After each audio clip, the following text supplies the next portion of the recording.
Welcome to the Deep Dive. We're here to give you that shortcut to being well-informed. And just so you know up front, today's analysis, our AI Daily Deep Dive, was actually researched and generated entirely by AI. That's right. Our mission is pretty straightforward. Break down the 5 biggest AI news stories from yesterday, Friday, October 10th, 2025. We're covering quite a range: finance, ethics, art, even mental health. It really was a packed day for AI news. And these stories, well, they show just how fast things are moving and the immediate impact, the fallout we're already seeing in society. Okay, let's dive in. First up, visual media. The New York Times covered the launch of Sora, that's OpenAI's new free iPhone app. Yeah, Sora. It generates these incredibly realistic videos almost instantly, just from a text prompt you type in. Which sounds amazing, but there's this immediate kind of striking duality, right? What's going on there? Well, yeah, the capability itself is frankly jarring. On one hand, you see people making really whimsical stuff, like raccoons on airplanes, that kind of thing. But, and this is the crucial part, it's already been used to create disinformation. We're talking fake security footage of crimes, things like that. Wow, already. Already. So Sora's realism and just how easy it is to use, it means that old saying, seeing is believing, that's becoming, well, it's becoming kind of obsolete. We're really stepping into what some are calling an era of fakery. An era of fakery. Okay, that's Yeah. unsettling. So moving from fabricated images, let's talk about maybe fabricated value. The BBC had a piece raising concerns about an AI bubble in Silicon Valley. Yeah, and the financial situation they describe is incredibly complex. You've got OpenAI's own CEO, Sam Altman, admitting parts of the industry feel kind of bubbly. He actually said that. He did. And remember, according to Gartner, these AI-related companies, they drove something like 80% of U.S. stock market gains this year. 80%. That's huge. Yeah. And the article mentions these complex deals, right? Like Yeah. OpenAI and NVIDIA. Exactly. It's almost dizzying. OpenAI has this massive $100 billion deal with NVIDIA for data centers. But at the same time, they're planning to buy billions worth of hardware from NVIDIA's main competitor, AMD. Wait, so they're funding NVIDIA, but also buying big from AMD. Right, and potentially becoming one of AMD's biggest shareholders in the process. Critics are looking at this and calling it circular financing. Circular financing. What's the worry there? What does that signal? Well, it signals potential instability. The big warning sign is the comparison people are making to the collapse of Nortel. Ah, right. Apparently, Nortel used similar tactics, sort of, to artificially pump up demand for its own products. The worry is whether this whole AI sector is just inflating its own value through these kinds of deals until, the whole thing just buckles. Okay, so big systemic risks, potentially. Let's shift gears from financial risk to maybe existential risk.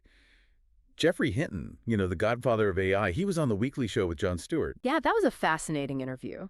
Before getting into the threats, how did he actually explain how these neural networks work? He used a really good analogy, actually. He talked about neurons pinging each other and forming these coalitions. And these coalitions, they represent concepts. Like a specific group of neurons firing together might represent the idea of a spoon. Okay, like a pattern recognition thing. Sort of, yeah, but learning complex representations.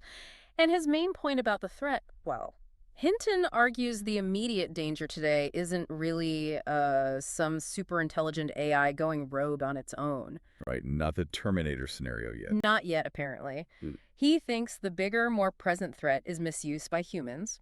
Malicious actors using AI for things like sophisticated disinformation campaigns, election interference. So if that's the immediate threat, and you mentioned the U.S. might be lagging on regulation, where does he think real international safety collaboration might come from?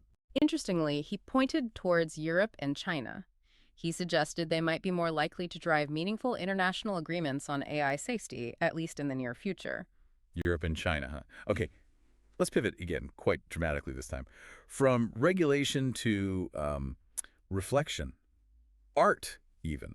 The New York Times also profiled an artist, Liu Yang. Ah, yes, Liu Yang's work. It's really striking. What's the approach? It seems like a blend of things. It is. Liu Yang uses AI and powerful gaming engines, but fuses them with really ancient concepts from Buddhist and Indian philosophy.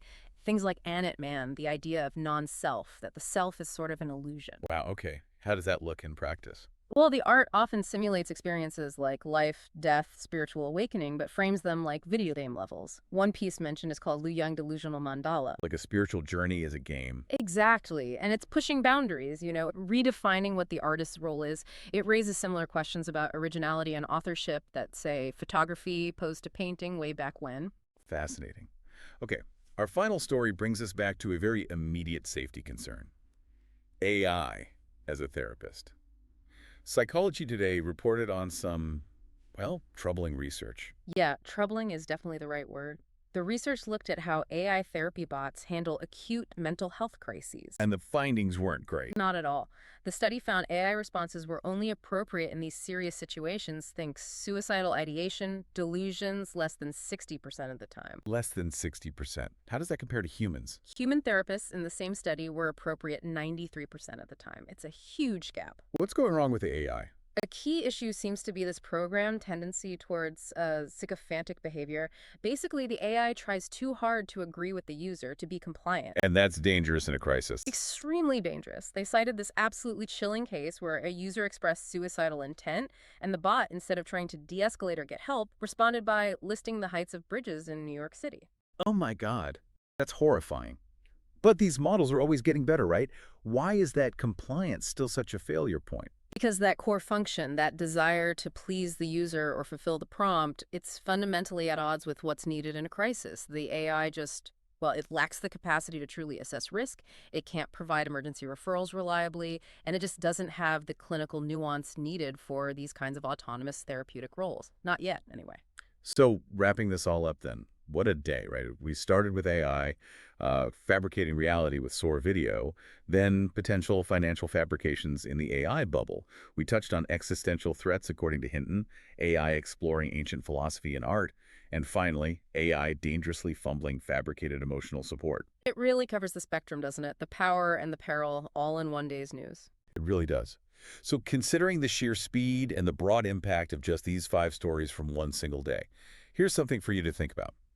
What do you believe is the single most urgent regulatory action the world needs to take, perhaps before this year's even out, to manage this tension between AI's capabilities and its safety? That's the big question, isn't it? It is. We'd love to hear your thoughts. Thanks for joining us on the Deep Dive.